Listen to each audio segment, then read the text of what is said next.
प्रधानमंत्री नरेंद्र मोदी ने कहा, गुरु गोविंद सिंह का प्रकाश उत्सव, उनके विचार हमें समृद्ध और सशक्त भारत बनाने के लिए प्रेरित करते हैं। मैं सभी को गुरु गोविंद सिंह के प्रकाश उत्सव की शुभकामनाएं देता हूं। गुरु गोविंद सिंह जी की उनका एक प्रकाश उत्सव है। उनके विचार, उनका जीवन हमें समृद्ध और सशक्त भारत बनाने की प्रेरणा देता है। मैं सभी को गुरु गोविंद सिंह जी के प्रकाश उत्सव की शुभकामनाएं देता हूं। डीसीपी सेंट्रल एम हर्षवर्धन ने कहा, इस साल 2025 में 5 दिनों में हमने 9 विदेशी नागरिकों की पहचान की है। वो बांग्लादेशी हैं। हमने उन्हें वापस भेजने की कार्रवाई शुरू कर दी है। हमने पिछले साल भी ये कार्रवाई की थी। अब तक हमने 14 विदेशी नागरिकों को वापस भेजने की कार्रवाई शुरू कर दी है। भारत में अवैध रूप से रह रहे और ये प्रवेश कर रहे लोगों के खिलाफ कार्रवाई करना हमारा काम है।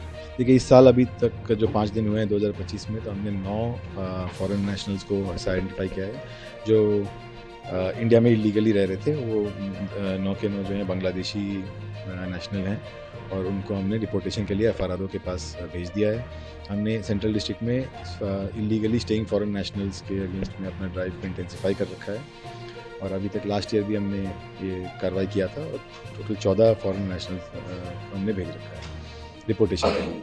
इसमें जो है ऑन ग्राउंड वेरिफिकेशंस भी कर रहे हैं और प्लस जो हमारे इमिग्रेशन का डेटा है उसका डेटा एनालिसिस करके भी हम ये कार्रवाई कर रहे हैं, टारगेटेड एक्शन कर रहे हैं। और मैं ये कहना चाहता हूँ कि जो फॉरेन नेशनल्स इंडिया में लीगली एंटर कर रहे हैं और लीगली स्टे कर रहे हैं, उनके लिए एक वेलकमिंग एटमॉस्फेयर बनाना हमारा काम है। हम उसके लिए कर भी रहे हैं। टूरिस्ट पुलिस बूथ हमारा जो है वो रोज़ फॉरेन टूरिस्ट का मदद करता है। बट जो लोग इलीगली इंडिया में एंटर कर रहे हैं या इलीगली रह रहे हैं, उनके खिलाफ कार्रवाई करना भी हमारा काम है और उसके लिए हम कर्नाटक के स्वास्थ्य मंत्री दिनेश गुंडूराव ने HMPV वायरस पर कहा, ये कोई नया वायरस नहीं है, ये कई सालों से है। कम प्रतिरक्षा वाले लोग जैसे बच्चे और कुछ लोग इससे संक्रमित हो सकते हैं। ये पहला मामला नहीं है, ऐसे कई मामले सामने आ चुके हैं और कई सालों से हैं। इसमें मौतें नहीं होती। जिन्हें ये हुआ वो भारत से ही हैं।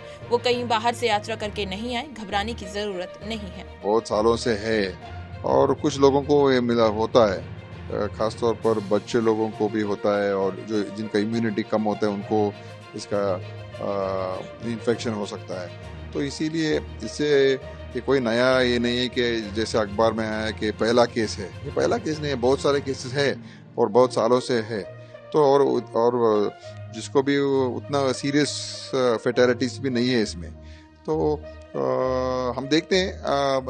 अभी मीटिंग है, मीटिंग के बाद में कुछ नहीं 2001 से डिटेक्ट हुआ था, उससे पहले भी है लेकिन 2001 it was detected in Netherlands.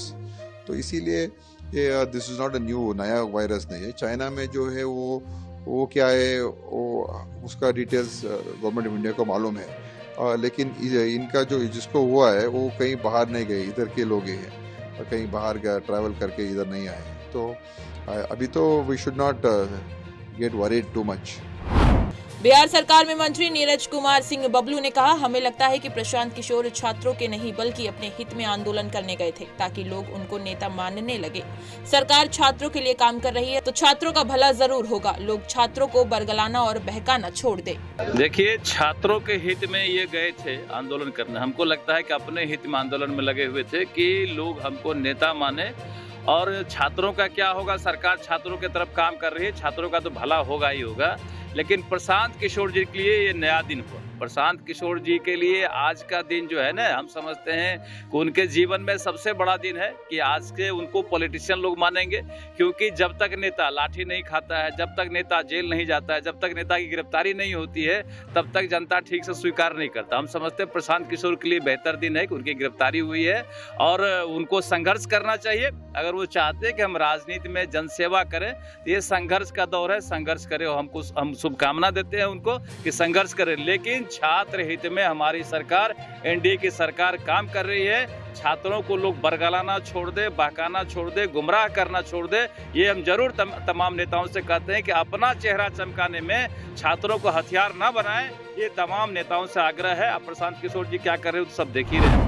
Kalkaji से कांग्रेस उम्मीदवार अलका लांबा ने कहा वो इतना निम्न चले गए कि चुनाव भी शुरू नहीं हुए हैं। वो अभी उम्मीदवार बने हैं और वो अपनी पहली 2 जनसभाओं में ऐसी भाषा का इस्तेमाल कर रहे हैं जिस तरह की निचले स्तर की भाषा का इस्तेमाल उन्होंने पहले प्रियंका गांधी और दिल्ली के मुख्यमंत्री के खिलाफ किया था। मुझे नहीं लगता कि कालकाजी के लोग ऐसे उम्मीदवार को कभी स्वीकार करेंगे।